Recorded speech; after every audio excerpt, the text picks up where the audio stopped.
한방톡톡, 평소에 궁금했던 한방상식에 대한 궁금증 풀어보는 시간입니다.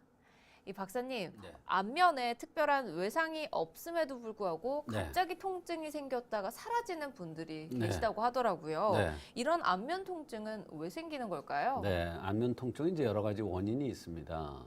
얼굴병은 위장과 연관된다. 이런 차원에서 볼 때 위장 장애와 연관이 있을 수가 있습니다. 또 안면의 통증은 대개 이 측면으로 통증이 많이 나타나는데 이 측면이라는 것은 담 경락과 연관됩니다. 그래서 담 경락이 운행이 안 될 때 안면 통증이 올 수가 있어요. 그다음에 여성이 스트레스 받으면 이마를 찡그리죠. 네. 남자도 똑같아요. 스트레스 받으면 이마를 찡그려요. 이 스트레스는 일로 받는 거예요. 그러니까 안면 통증이 올 수가 있고요. 만성 피로에 의해서도 안면 통증이 올 수가 있습니다. 그렇다면 이런 증상을 호소하는 분들이 많으실까요? 많습니다. 하나 사례를 한번 들어보겠습니다. 한 번은 미국에서 39살 된 남성이 안면 통증 때문에 고생을 하다가 내원을 했습니다. 이 남성은 미국에서 유명한 대학병원, 아주 유명한 대학병원에서 교수들한테 치료를 받았는데 특별한 치료법이 없더랍니다. 그래서 오랫동안 치료를 받다가 이거는 도저히 될 것 같지가 않아서 그것을 치료를 위해서 한국을 내원한 겁니다. 그런데 우연하게 본원에 와서 이런 한방적인 치료를 받고 나서 치료된 경우가 있었습니다. 이 사람은 15개월간을 진통제라든지 근육이완제 또는 항생제, 핫백 같은 이렇게 따뜻하게 하는 이런 핫백 같은 이러한 치료를 받아서 견디라고 했으나 견뎌지지 않고 너무나 증상이 심하고 불편해서 한국을 내원했던 것입니다. 어떤 치료를 해도 증상이 나아지질 않았다고 했어요. 그런데 이런 경우에는 한의학에서 원인을 무엇으로 봤을까요? 이 사람의 경우에는 이제 여러 가지 진찰을 해본 결과 위장 장애는 별로 없었고 스트레스도 그렇게 많은 경우는 아니었습니다. 그러나 담 경락 쪽으로 이상이 있는 것으로 보아서 담 경락의 운행을 시켜주기 위해서 여러 가지 치료를 했던 것입니다. 담 경락 운행이 잘 안 된다. 이해가 어렵거든요. 네. 그런데 이 담 경락이 운행되지 않는 걸 어떻게 알 수 있을까요? 네, 이 담 경락이라는 것은 전문가가 아니면 참 알기 어렵죠. 담 경락이라는 것은 측면으로 흐르게 되어 있습니다. 그래서 귀가 먹먹하거나 귀에서 소리가 나거나 귀가 아프거나 이럴 때 또는 이 귀 뒤가 찢어질 때 담 경락이 이상이 있어서 이런 경우가 많이 있습니다. 이 귀는 측면에 있지 않습니까? 이분도 이 측면 부위가 좋지를 않아서 담 경락이 흐르는 부위에 이상이 나타난 것으로 본 겁니다.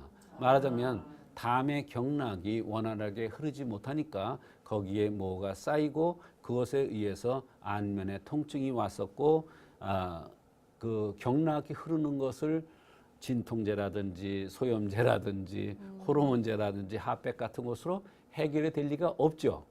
그러니까 경락을 조절해주는 한약과 침치료로 이것이 치료가 된 것입니다.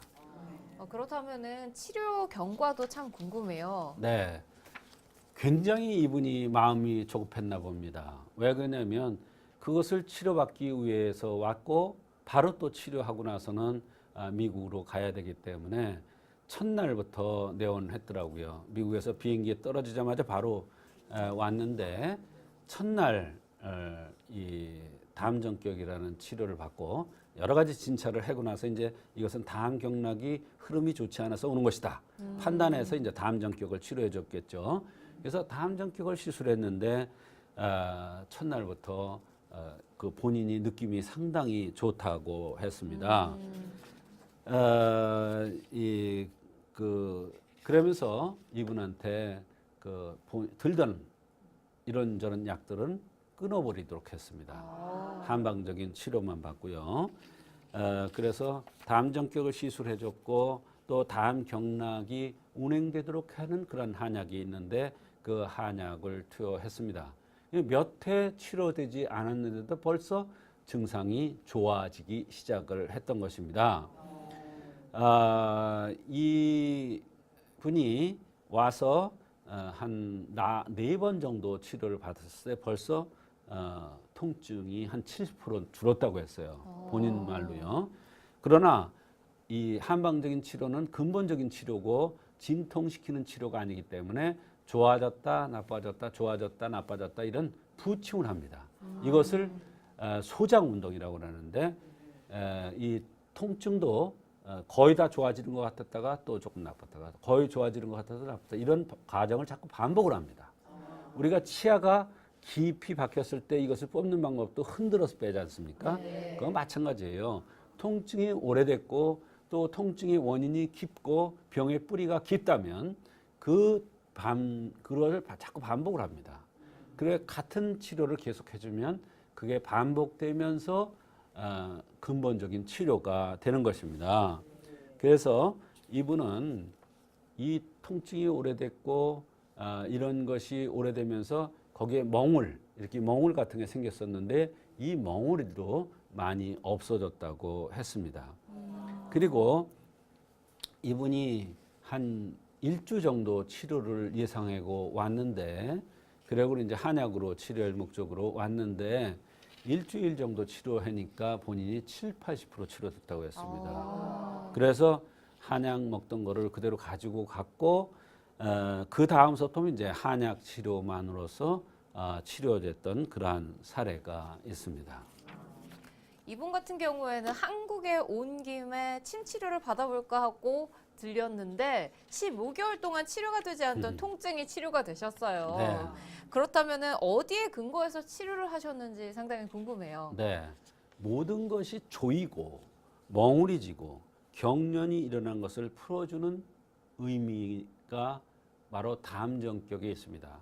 말하자면 담정격은 조이고 뭉치고 경련이 일어날 때 써라 이렇게 되어 있습니다. 이 사람은 통증만 있는 게 아니라 거기에 멍울 같은 게 뭉쳐 있었습니다. 또 담 측면으로 그랬습니다. 그래서 담정격을 시술하고 한약을 투여했던 것입니다. 뭉친다고 하면 덩어리가 뭉칠 수 있고 쥐가 날 수도 있고 내사시 이렇게 뭉치고 잡아당기면 안쪽으로 사시가 생겨요. 또 근육이 뭉치는 것이 이런 팔다리 근육만이 아니라 심장 근육도 뭉칠 수가 있어요. 그러면 협심증 같이 이런 증상이 나타날 수도 있는데 이런 것들도 다 뭉치는 겁니다. 이런 것을 풀어줄 때 담정격이라는 것을 쓰고 있습니다. 간혹가다 이렇게 여기에 멍울 같은 게 이렇게 잡히는 경우가 있습니다. 자가품이라 해서 이런 경우에는 담정격을 쓰는 것이 아니라 담승격이라는 걸 씁니다. 그러면 그 뭉친 게 또 풀리는 경우도 있습니다. 저 같은 경우에는 박사님의 치료 사례를 들으면서 특별히 외상이 있는 것도 아닌데 저게 치료가 될까 하면서 들었거든요. 네. 그런데 원인을 정확하게 파악하고 나서 치료를 하니까 이게 모든 게 가능했군요. 당연합니다. 이치가 있으면 치료법이 있기 때문에 치료가 되는 것입니다.